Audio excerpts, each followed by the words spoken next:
الحمد للہ رب العالمین والصلاة والسلام علی سید المرسلین اما بعد فاعوذ باللہ من الشیطان الرجیم بسم اللہ الرحمن الرحیم الصلاة والسلام علیک یا رسول اللہ وعلی آلک واصحابک یا حبیب اللہ الصلاة والسلام علیک یا نبی اللہ وعلی آلک واصحابک یا نور اللہ۔ میٹھے میٹھے اسلامی بھائیوں اور مدنی چینل کے ناظرین، سلسلہ شان نزول لے کر ایک بار پھر آپ کی بارگاہ میں حاضر ہوئے ہیں، اور آج کے دن بھی ایک باقاعدہ موضوع کے تحت چند باتیں انشاءاللہ العزیز سننے کی سعادت حاصل کریں گے۔ اللہ رب العزت جل وعلا مجھے آپ کو سب کو قرآن اور حدیث اور اس سے متعلقات جو احکام شرعیہ ہیں ان سب پر ہم سب کو عمل کرنے کی توفیق عطا فرمائے۔ نبی رحمت شفیع امت صلی اللہ تعالی علیہ وآلہ وسلم کا فرمان مبارک عظمت عالی شان ہے، جو شخص ایک دن میں 50 مرتبہ میری ذات پر درود شریف پڑھتا ہے، قیامت کے دن اللہ کے رسول صلی اللہ علیہ وآلہ وسلم اس آدمی کے ساتھ مصافحہ فرمائیں گے۔ کوشش کر کثرت کے ساتھ درود پاک کو اپنی عادت میں شامل کرنا چاہیے۔ صلو علی الحبیب صلی اللہ تعالی علی محمد صلی اللہ علیہ وآلہ وسلم۔ الحمدللہ رمضان المبارک کی آمد ہے، اور کچھ ہی دنوں بعد ہم ماہ مبارک، ماہ غفران اور ماہ رمضان، اس میں ہم داخل ہو جائیں گے اللہ کی رحمت سے۔ رمضان المبارک کا مہینہ جب آتا ہے تو ہر طرف ایک نیکیوں کا جذبہ، عبادات کے اندر مسلمانوں کا ایک جذبہ، اپنا ایک ولولہ، شوق وہ مزید ابھر کر سامنے آتا ہے۔ مرد ہوں یا عورتیں، خواتین، سب نیکی کی طرف گویا کہ ایک میلان شروع ہو جاتا ہے۔ مساجد میں رونقیں آ جاتی ہیں، گھروں میں بھی قرآن پاک جو پورا سال گویا کہ نہ کھلے تھے، رمضان میں اس کے غلاف بھی کھول لیے جاتے ہیں۔ قرآن پڑھنے کا، قرآن دیکھنے کا، قرآن کی زیارت کرنے کا ایک اہتمام ہوتا ہے۔ حتیٰ کہ گھر کے اندر موجود وہ بوڑھے اور ضعیف لوگ یا وہ بوڑھی خواتین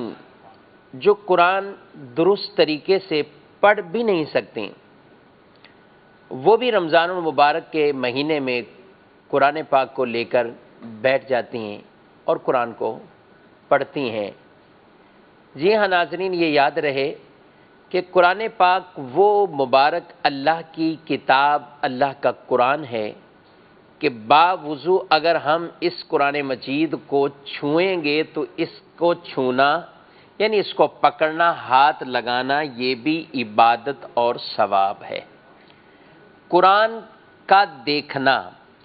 قرآن کو کوئی دیکھ رہا ہے تو یہ دیکھنے میں بھی ثواب ہے۔ باوضو اس قرآن کو ہاتھ لگا رہا ہے، بے وضو قرآن مجید فرقان حمید کو وہ چھونا جائز نہیں ہے۔ تو اگر کوئی باوضو باطہارت قرآن مجید فرقان حمید کو چھوتا ہے، ہاتھ لگاتا ہے، تو یہ چھونا بھی اس کے لیے عبادت ہے، یہ چھونا بھی، پکڑنا بھی اس کے لیے ثواب کا کام ہے۔ تو ایک شوق، وہ چاہے مساجد ہوں، وہ گھر ہوں، مارکیٹ ہو، ہر طرف ایک شوق سا عبادت کی طرف ذہن بنتا ہے اور لوگ اس نیکی کی کام کی طرف راغب ہو جاتے ہیں۔ بہت اچھی بات ہے، نیکیاں کرنی چاہیے، اور یہی مطلوب شرع ہے۔ ہمیں اللہ تبارک و تعالی نے اپنی عبادت کے لیے ہی پیدا فرمایا ہے کہ ہم اللہ کی عبادت کریں، اللہ تبارک و تعالی کو راضی کرنے والے ہم کام کریں۔ مگر یہاں یہ بات بھی میں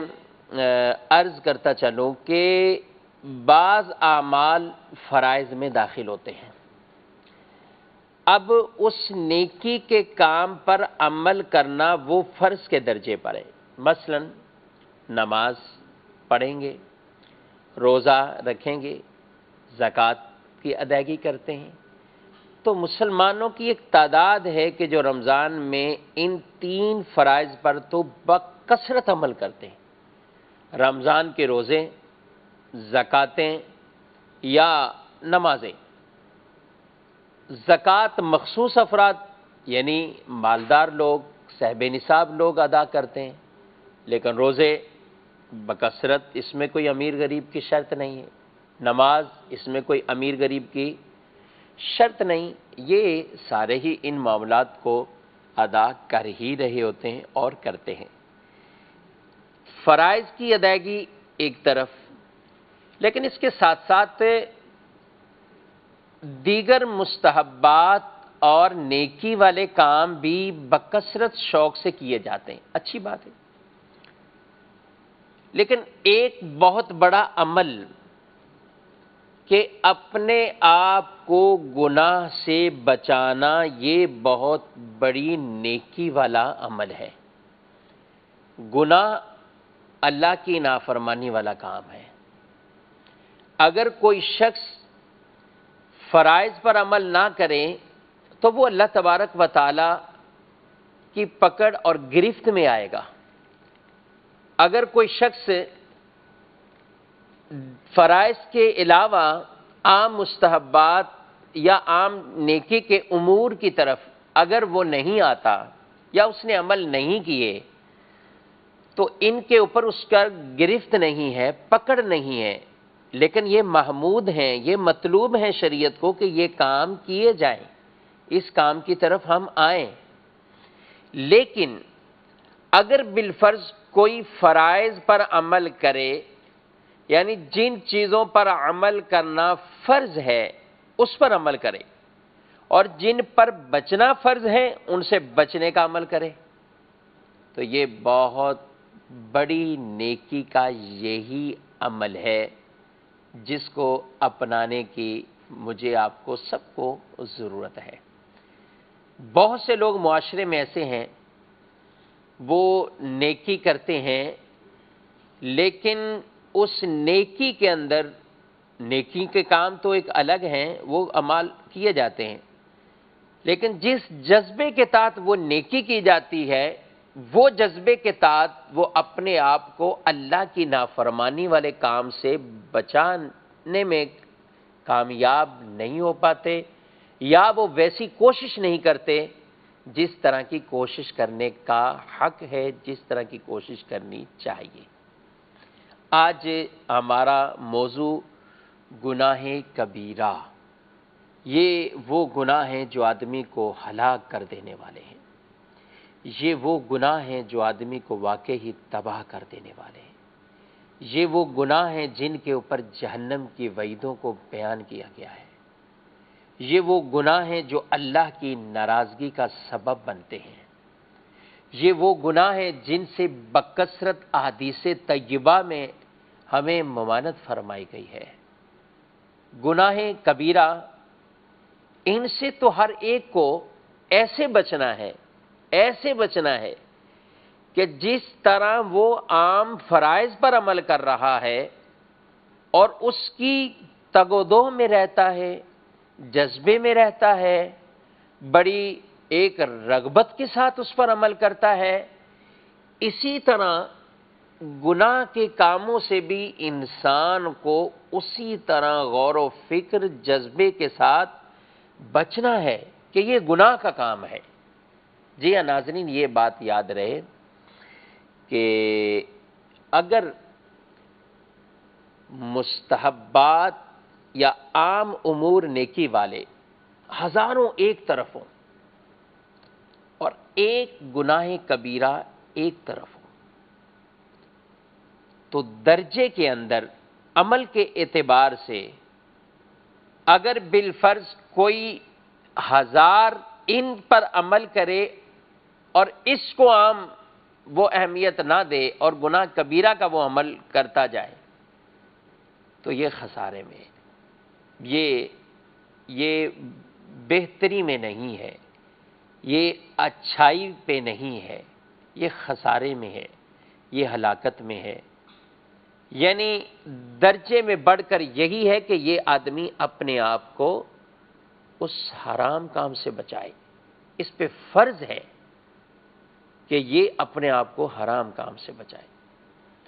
یعنی ہزار مستحبات عمل کرنا ایک جدا بات، لیکن حرام کام کا ارتکاب،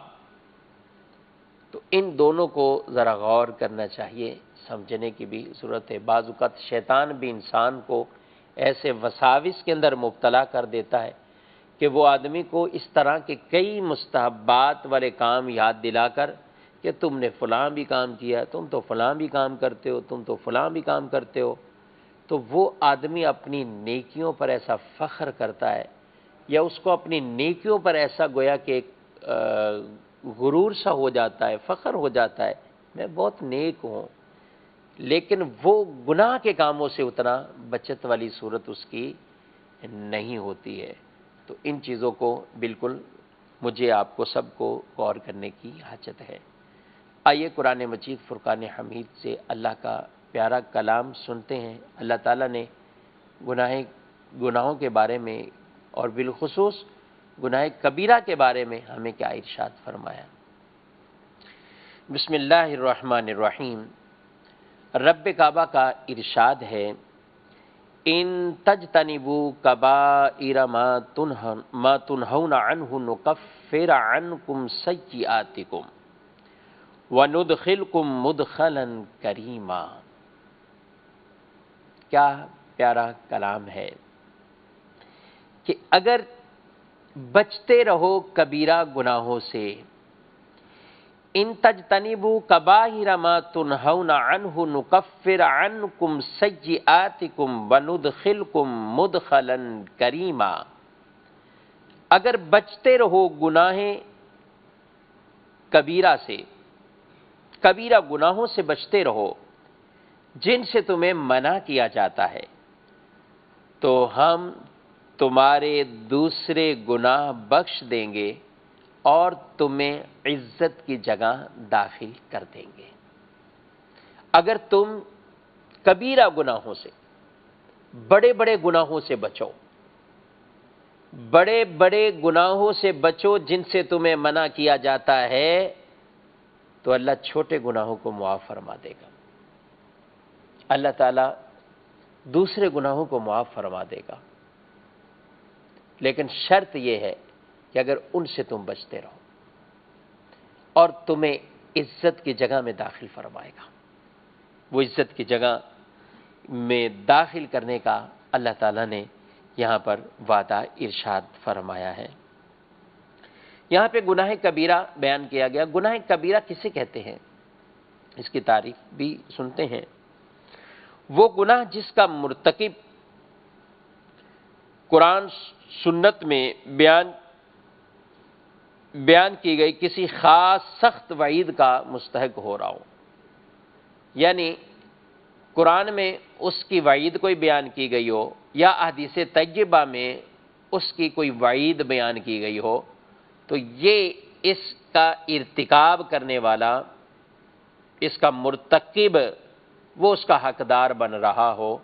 تو اس کو کہتے ہیں گناہ کبیرہ۔ اب اس کی تفصیل ہے کہ یہ کتنے ہیں۔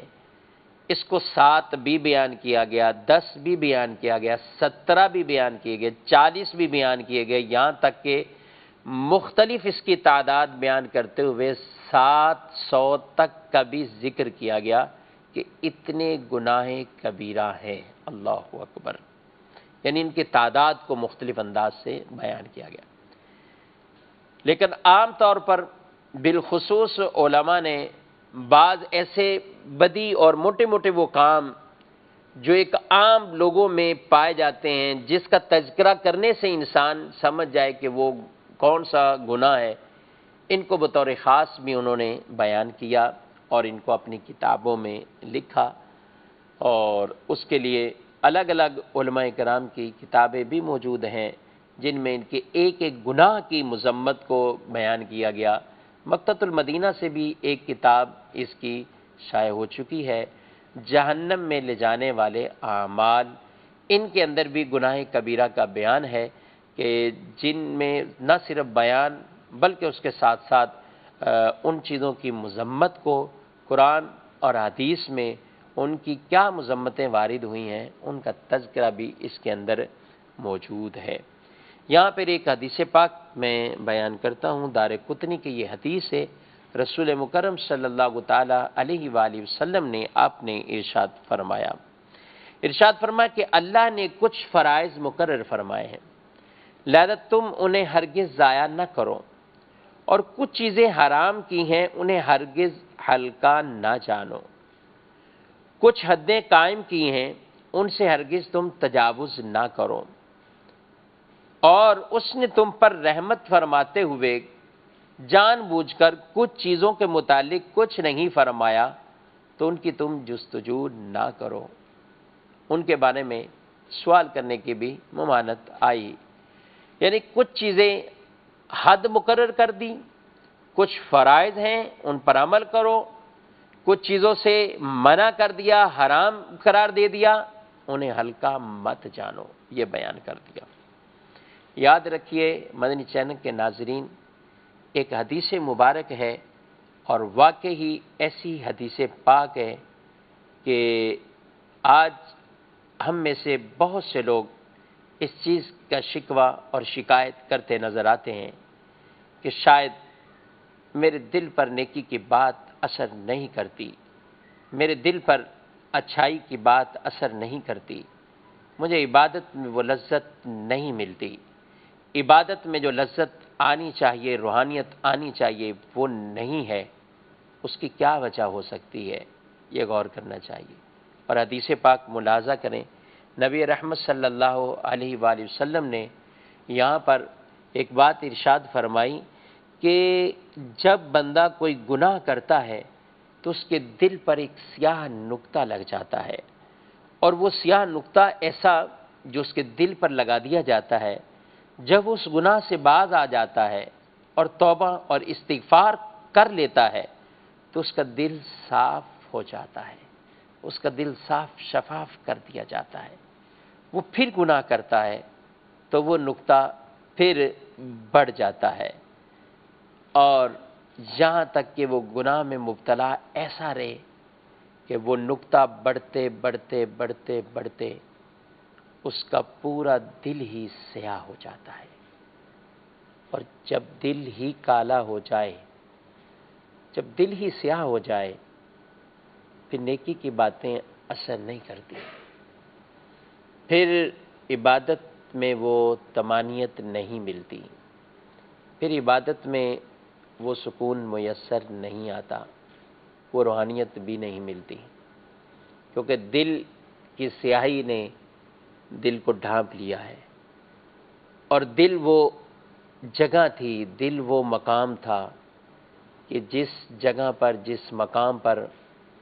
ہمیں سکون ملنا تھا، جس کی قرار سے ہمارے پورے ذہن و دماغ اور ہماری اپنی ایک جسمانی اور دل و دماغ کی ہمیں ایک لذت ملنی تھی، اس پر ہی جب سیاہی کا کھول چڑھا ہوا ہے تو پھر وہ روحانیت نہیں ملتی، پھر وہ لذت نہیں ملتی۔ شاید یہی ایک وجہ ہے کہ آج ہم اس طرف راغب نہیں ہوتے، لیکن ہمیں ایسا نہیں، مایوس نہیں ہونا چاہیے، ہم پھر آ جائیں اللہ کی بارگاہ میں۔ رب کی رحمت بڑی وسیع ہے، اس کے دروازے کھلے ہوئے ہیں، اس کے پیارے محبوب نے ہمیں مایوسی کے ساتھ واپس نہیں کیا ہے، پھر ایک حل بتا دیا کہ اے میرے امتیوں توبہ کر لو، اے میرے امتیوں استغفار کر لو، اللہ سے معافی مانگ لو۔ یہ دل پر جیسے کالک اور سیاہی کے دھبے چڑھ چکے ہیں، اور دل پر یہ سیاہی کا کھول جیسے چڑھ چکا ہے گناہوں کی بیماری کی مرض کی وجہ سے، تمہارا توبہ اور استغفار یہ ایسی چیز اور ایسا عمل ہے، یہ سیاہی کو دھوتا جائے گا اور دل تمہارا صاف اور شفاف بن جائے گا۔ جب دل صاف اور شفاف بنے گا تو پھر اللہ تعالی ہمیں ان چیزوں کی روحانیت بھی عطا فرمائے گا، وہ عبادت کی ہمیں اللہ تعالی لذت بھی عطا فرمائے گا۔ یہاں پر چند باتیں اور بھی میں ذکر کرنا چاہوں گا۔ نبی کریم صلی اللہ تعالیٰ علیہ وآلہ وسلم نے ایک اور حدیث پاک میں بڑے بڑے گناہوں کی طرف آپ نے اشارہ کیا، اور ان گناہوں سے متعلق فرمایا کہ قیامت کے دن اللہ کے نزدیک سب سے بڑا گناہ یہ ہوں گے اللہ کے ساتھ شریک ٹھہرانا، کسی کو شریک کرنا، مسلمان کا ناحق قتل کرنا، جنگ کے دن راہ خدا میں جہاد سے فرار ہونا، والدین کی نافرمانی کرنا، پاک دامن عورتوں پر تہمت لگا دینا، جادو سیکھنا، سود کھانا، یتیم کا مال کھانا، یہ چند گناہوں کو بیان کیا۔ اللہ اکبر۔ پاک دامن عورتوں پر تہمت الزام تراشی کر دینا، تہمت بہت بڑا گناہ ہے، بہت بڑا گناہ ہے۔ آج دنیا میں اس کو کچھ نہیں سمجھا جاتا۔ کسی پر پیسے کا الزام لگانا ہو، کسی کی عزت کو خاک میں ملانا ہو، کسی کی بیٹی کے ساتھ کچھ ایسا الزام لگا دینا ہو، یہ ہمارے معاشرے میں ہر زبان پر جاری ہے۔ کچھ نہ کچھ ہوا ہوگا، کچھ یہ معاملہ ہے، کچھ ایسا معاملہ ہے۔ ہمارے بعض ایسے اشارے کنائے سامنے کے لیے کتنی دنیاوی طور پر بھی نقصان دہ ثابت ہوتے ہیں،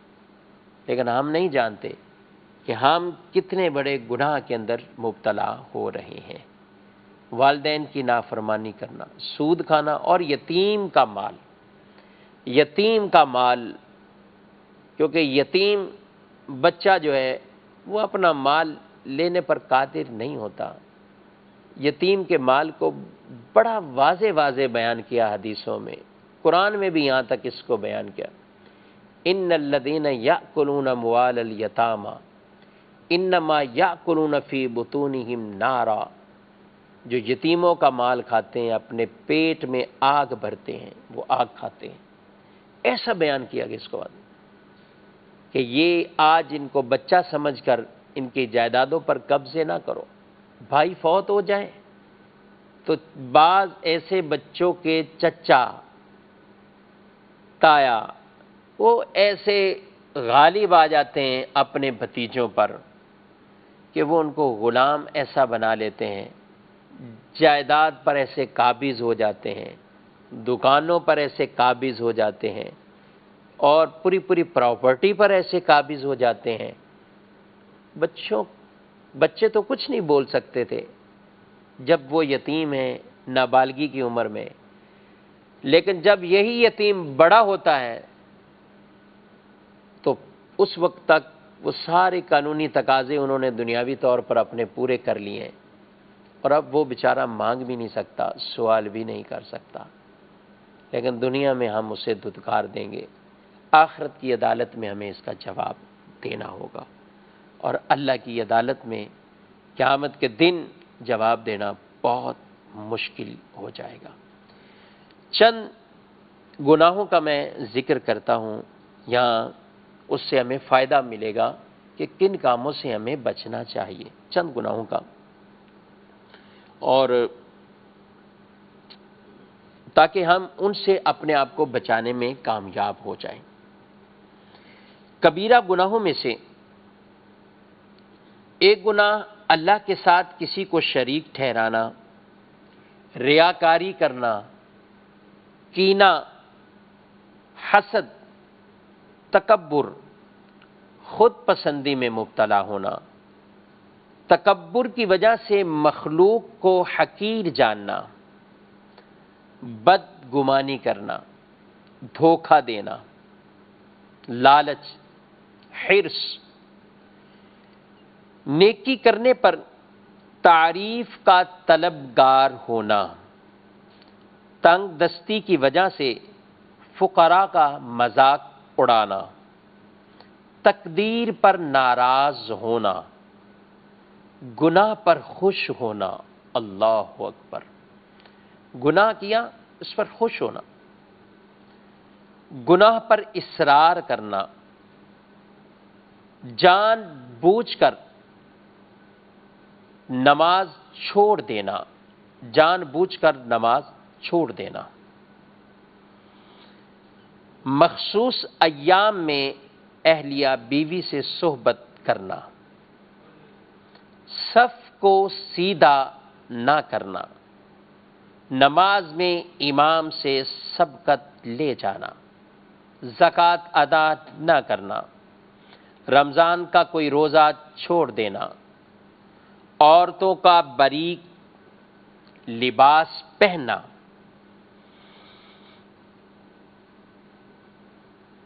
قدرت کے باوجود حج نہ کرنا، مرد و عورت کا ایک دوسرے کی مشابہت اختیار کرنا، مصیبت کے وقت چہرہ نوچنا، تھپڑ مارنا، گریبان چاک کرنا، مکروز کو بلا وجہ تنگ کرنا، سود لینا دینا، اترا کر چلنا، فخر کرنا، اترا کر چلنا، حرام ذرائع سے روزی کمانا، ذخیرہ اندوزی، شراب بنانا، پینا،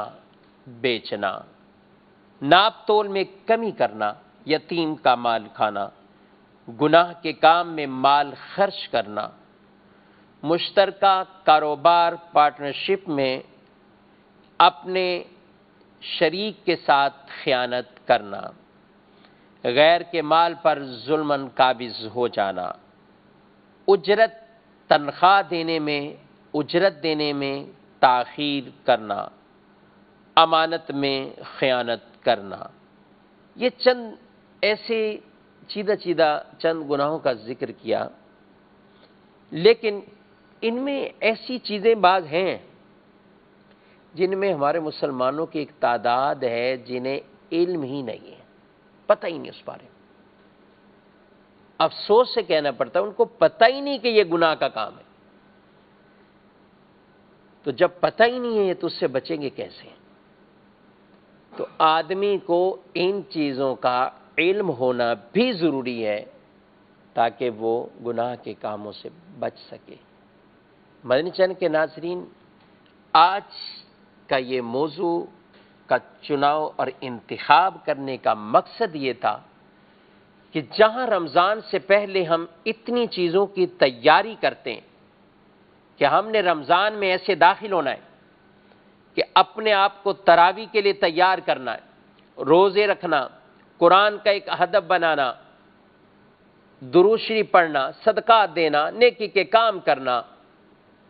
بہت بڑے کام ہیں، اعلیٰ کام ہیں، مطلوب شرع ہے۔ مگر وہاں ہمارا ذہن یہ ہونا چاہیے کہ جہاں اتنے کام ہیں وہاں ہم یہ اپنا ہدف بھی بنا کر رمضان میں داخل ہو جائیں کہ ہم نے اس رمضان کو گناہوں سے پاک گزارنا ہے،